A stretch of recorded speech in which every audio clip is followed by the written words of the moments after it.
All right. Good evening, everyone. My apologies, a few minutes late here.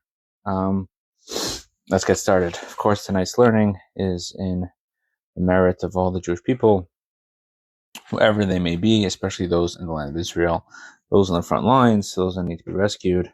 And we should only have good news in the future. Okay, let's get into it. Again, apologies for the delay. Okay. So we're going to start this week. We're going to start talking a little bit about Pirkei Avot, the ethics of our fathers, as it's generally translated. These are Mishnayos. They are Mishnah. It's a tractate of Mishnah that we traditionally study every Shabbat afternoon between Pesach and Shavuos, and in many communities that study is continued until Rosh Hashanah. It's ethics, Jewish ethics. We'll talk about that in a second. And since we are in the time of Sfiras HaOmer, where we are trying to work on ourselves and prepare ourselves for the giving of the Torah, it's a very appropriate time to study Jewish ethics. There are 6 chapters, so that represents the 6 weeks between Pesach and Shavuos, and that continues throughout the summer as well. The summer is the time where we could use a little more ethics than usual, perhaps. Okay, let's get into it. The Pirkei Avot, the ethics, are the only tractate of Mishnah that doesn't discuss law. Every other tractate discusses this is what you should do, this is what you should not do. Pirkei Avos, the ethics of our fathers, discusses what is called lifnim mishuras hadin, beyond, generally translated as beyond the letter of the law. So, what does that mean, beyond the letter of the law? It means that it's not just things that are law, but ethics, morals, things that are not specific to law. For example, we know a person is not allowed to say evil speech, right? That is a law. That is something that is not just something that is, that's not like ethics or morals. That's a law. However, there are things that but you guess you could say the law sometimes is just the minimum. So let's just find an example here. The question is, how about things that are, how do you speak? How should you talk about somebody else? Right? We said we're going to see in a second, judge people favorably. And there are many kind of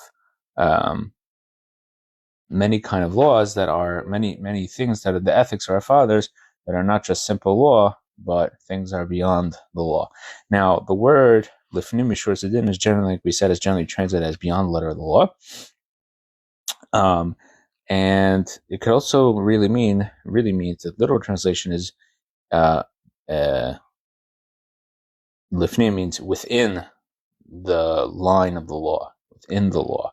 And kind of the idea is that the ethics of our fathers are not just, this is like the deeper meaning of the law. Yeah, we're going not beyond letter of the law, like, well, this is the law and we're better than the law. We're saying we're following the Torah's ethics, and not just the literal law, but we're going deeper and trying to understand what is the Torah want from us in these situations. Okay, and the Pirkei Avos, again, like we said, there are a lot of things in there that are not just the law; they're beyond letter of the law, and things are just more about how do we treat people, how do we treat poor people, how do we treat rich people, how do you be happy?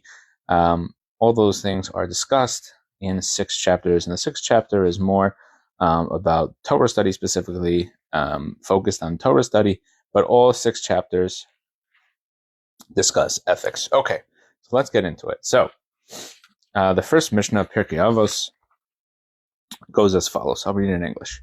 Moses received the Torah at Sinai and passed it on to Joshua, who passed it on to the elders, and the elders passed it on to the prophets, and the prophets to the men of the great assembly.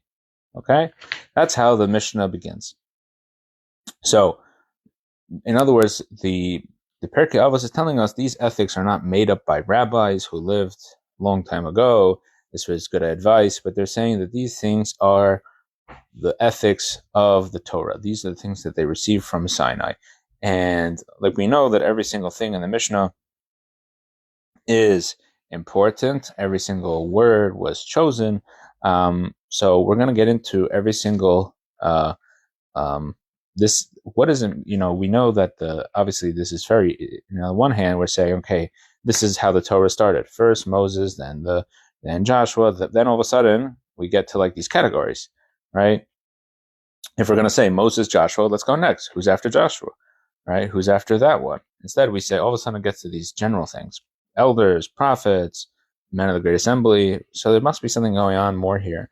And Maimonides, in fact, in his introduction to the Mishnah Torah, he gives an entire list of every single rabbi until his generation, or at least through the Talmud, of this is how the Torah got from one place to the next. This is rabbi gave it to this one, this rabbi said by this one, but that's not what we're doing here. We give, two rabbis, Moses, Joshua, and then boom, bunch of categories.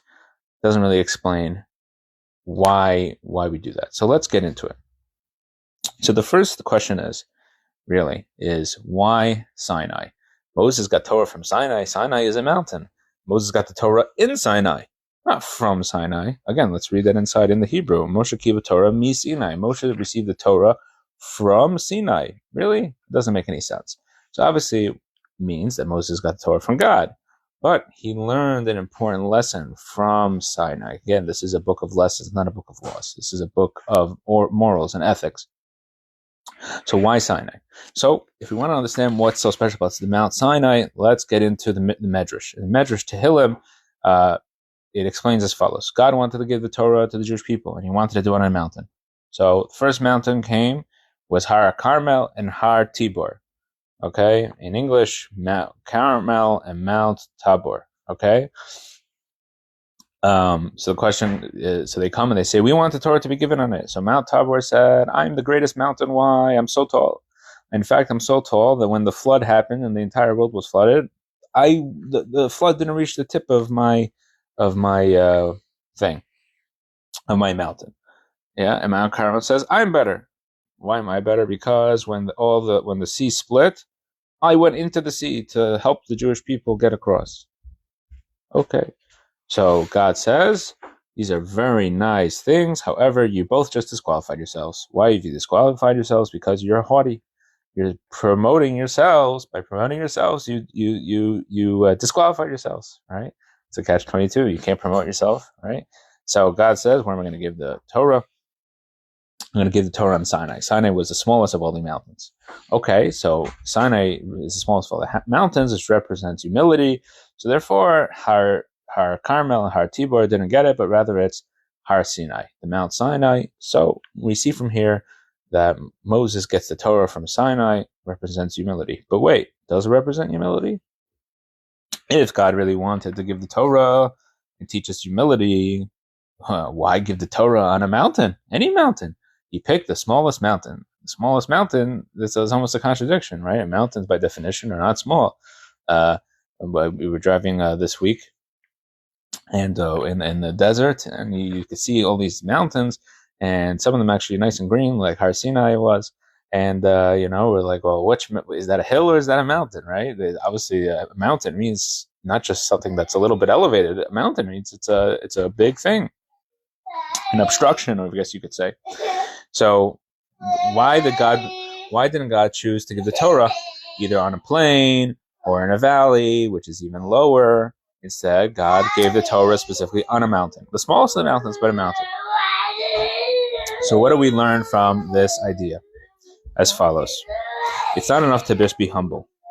We need to be proud to be Jewish. We need to be proud of Torah. We need to be proud of mitzvahs. And the first beginning of Shulchan Aruch starts off that Yehuda ben Tema says, be bold as a leopard. What does it mean, bold as a leopard? Bold as a leopard means not to be ashamed before the scoffers. In other words, you have to be proud and not be ashamed and not be hiding your Judaism, but rather be proud and show everybody that you are not intimidated by their apathy, etc. And this is what what Moses is saying. The Mishnah is saying, Moses received the Torah from Mount Sinai, right? That Moses received the Torah from Sinai teaches us that we have to be proud Jews. It's not enough that, yes, we're not haughty, as we'll see in a second, but we are also proud. Okay. Just give a quick story about this idea. My colleague and mentor, Rabbi Moshe Feller, in his early years in his position as the Rebbe's emissary to Minnesota, he found out about a famous Jew who lived here at the time in Minnesota, named Rabbi Dr. Velvel Green, who was a professor, and he ended up being working in NASA, and he was a biologist. And Rabbi Feller wanted to meet him. I think he wanted him to be on the chair of his dinner. So he figured Velvel Green is a very well-known person in the Jewish community. He's this professor, and he's also involved in the community. So it was, kind of straddling both of the worlds. But he wasn't very well educated in Judaism necessarily, though he did at some point, I believe, act as like a lay leading rabbi in some sort of institution. But at any rate, Rabbi Feller wanted to meet him, so he got the meeting for 10 minutes. Okay, so he's talking to him, and Rabbi Velvel Green starts to say, Dr. I apologize. Dr. Velvel Green says, Rabbi Feller, you gotta, your beard's too long, you gotta trim it, you gotta look like a mensch, you gotta, in other words, telling him the opposite of what we just learned. You shouldn't be proud to be Jewish. He's trying to be successful. And he says, he first, I forgot to say, he first tried to chase him away, try to give him a few dollars so he wouldn't come. He said, no, I want to meet you, I want to talk to you. At any rate, he says, your coat is too black, and, just trying to give him a hard time and explain to him what it means to be a rabbi in Minnesota. So at some point, Rabbi Feller looks out the window, and he sees that Shkia is coming, that it's almost the sunset. So he says, excuse me, and he walks over to the corner, puts on his prayer belt, his gartel, and it's called in Yiddish, as Dr. Green, said at that time. By the way, I'm getting confused with Rabbi Green and Dr. Green, because Rabbi Green is my colleague in Rochester, Chabad of Rochester. Him and his son run Chabad of Rochester. This is the son of Dr. Velvel Green. At any rate, so he says he puts on a little cord, runs to the corner, starts to sway, and he's totally insulted. And he says, after he finishes, he says, Rabbi, you insulted me. You come here for a meeting, you demanded my time, you wouldn't take my money, you just wanted a meeting, and now you just walk away and start shaking. So he says, what I came here to do was very important, Rabbi Feller says. What I came here to do was very important. What I just had to do, pray to God, was even more important. And he said that was like an epiphany for him. And eventually he became very involved in the Jewish community. And like I said, his son and grandson today are the rabbis, Chabad rabbis in Rochester, Minnesota. He developed a very close relationship to the Lubavitch Rebbe and the Chabad movement and to Judaism, and became an Orthodox Jew. Eventually made Aliyah to Israel toward the end of his life. And the Lubavitch Rebbe actually spoke about this at a public address.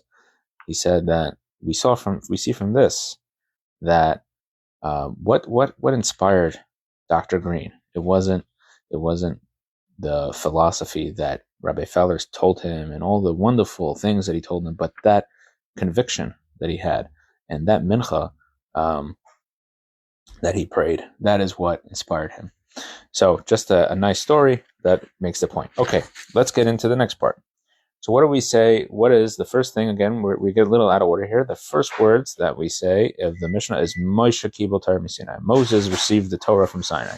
So Moses actually does represent humility, right? So again, it starts with humility. We know Moses was the most humble person on earth. And again, doesn't mean that he was a downtrodden or he was miserable. Moses was very capable, and he understood his capabilities, but he understood also they were God-given capabilities.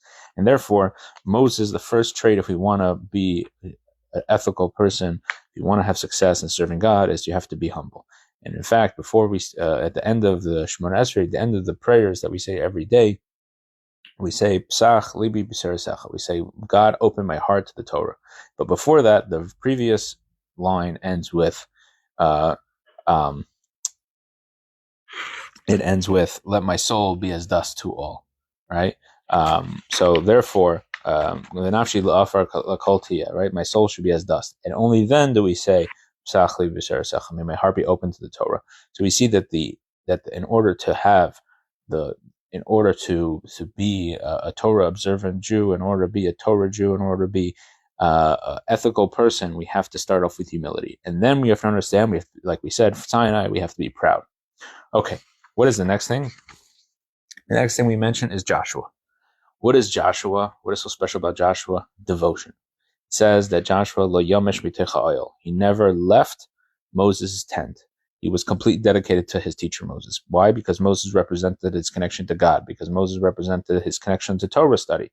And even the 40 days and 40 nights that Moses went up on high, the only one who did not participate in any way in the golden calf was Joshua. He was almost oblivious because he was focused on his teacher. He was focused on Moses. He was focused on his Torah study. So we see from here devotion, following our qualities of humility and Jewish pride. Our next thing is devotion. We have to put ourselves aside, and obviously not all of us are able to study Torah day and night, but those few minutes that we do study Torah has to not just be a set time, but so set in our soul that for those few minutes or hour, or whatever it may be of the day that we set aside for study of Torah, we turn off our phone, we put it aside. Not an easy thing to do, by the way, right? We check out for a few minutes and we focus on what we're doing. And the same applies to mitzvahs, right? The mitzvahs that we do a mitzvah, whether it's the mitzvah of putting out tefillin, or the mitzvah of lighting Shabbos candles, or the mitzvah of honoring your parents or honoring your spouse, right? These are all important mitzvahs. Sometimes you gotta focus and put your phone away. Okay, now who did Joshua give it to? This is what we discussed earlier, that Joshua did not give it to another person, at least not in the Mishnah. The Mishnah says that Joshua gave it to the elders. What is the elders? Elders, our sages tell us, zaken is zeshakana chachma. That a zaken, an elder, means somebody who's acquired wisdom. So what does it mean to acquire wisdom? It means that you have to become one with you. It has to become that you acquire it, that it's not a separate entity. Well, there's me and there's the thing that I do at 1:00 on Tuesdays, study Torah, etc. No, it becomes one with you. In fact, the Torah tells us in last week's Torah portion that you should stand up for a zaken, for an older person. And again, following this principle that zaken is zeshakana chachma, that an elder does not mean an elder just in years, but an elder in Torah, that he's acquired wisdom. Why do we stand up for somebody who's acquired wisdom?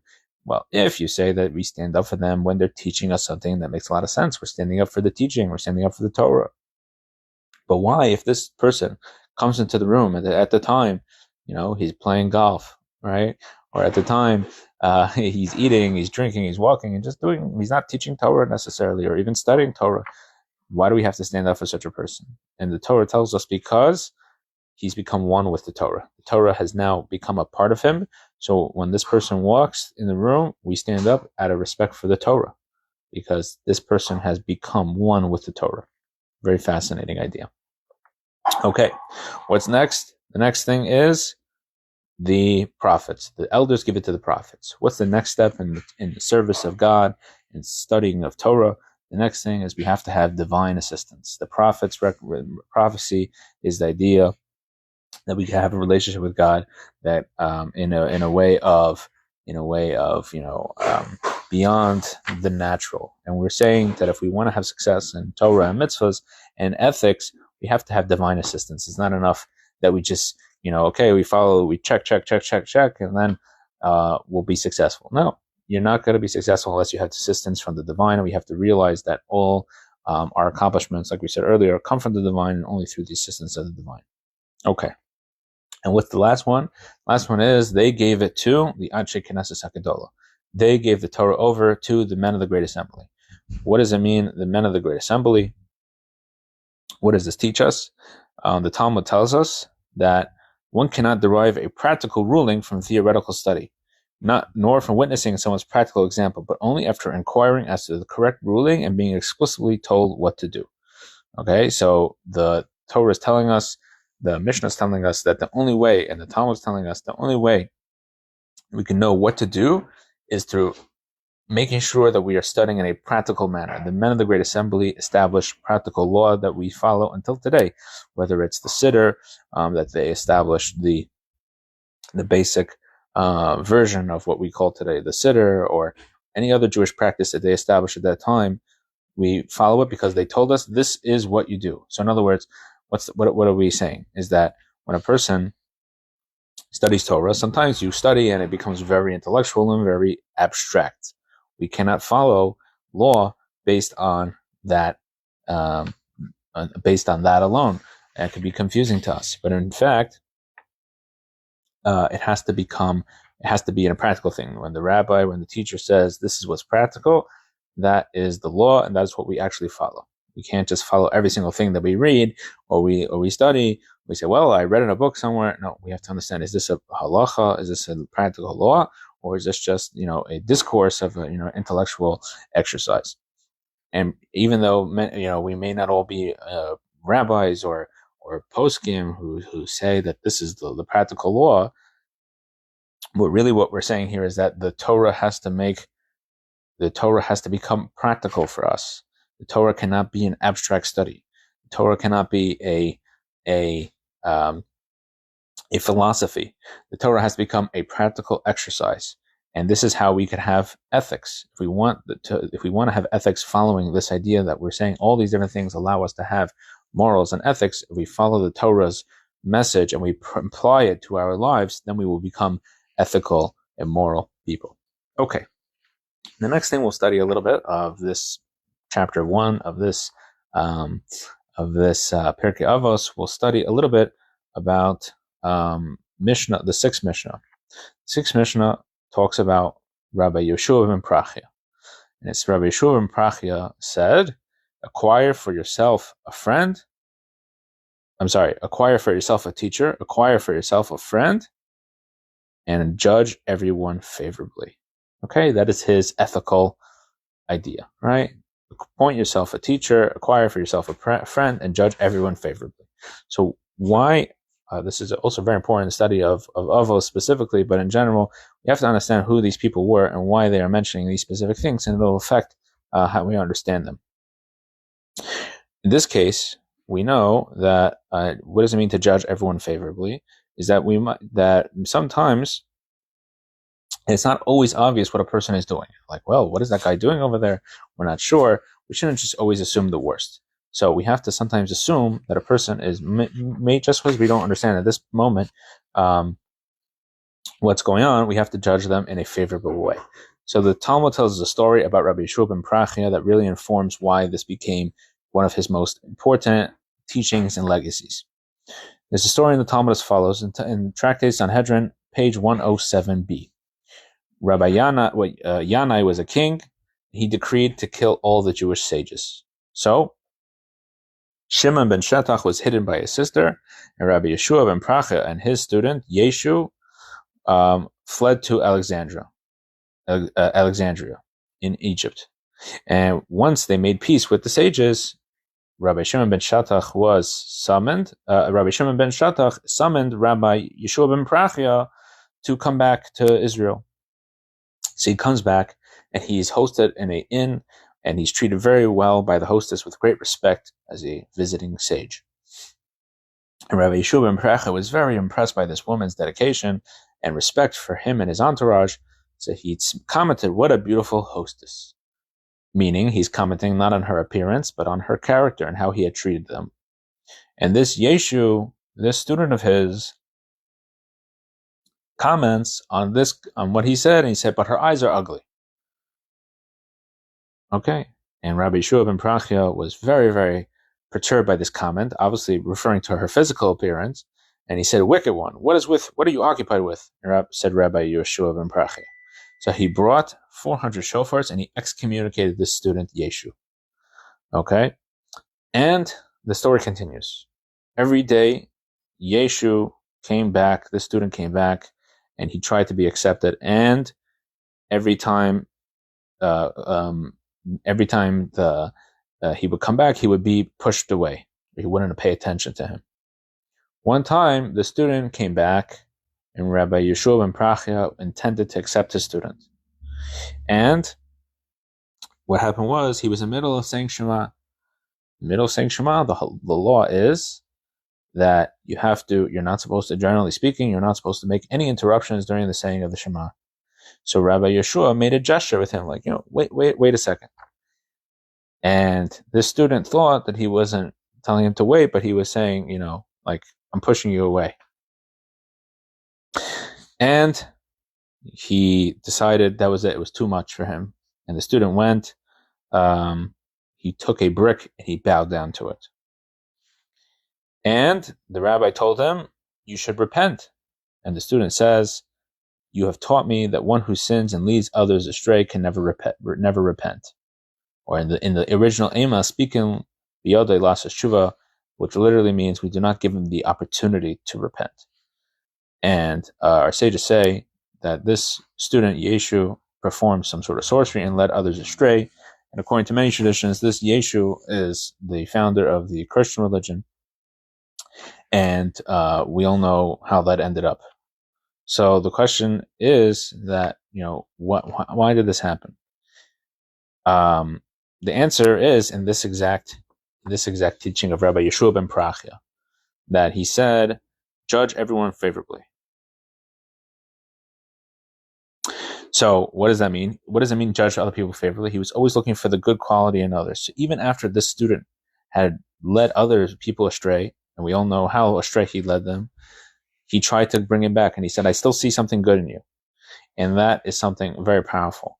And this became his mantra, that he always wanted to find the good in others.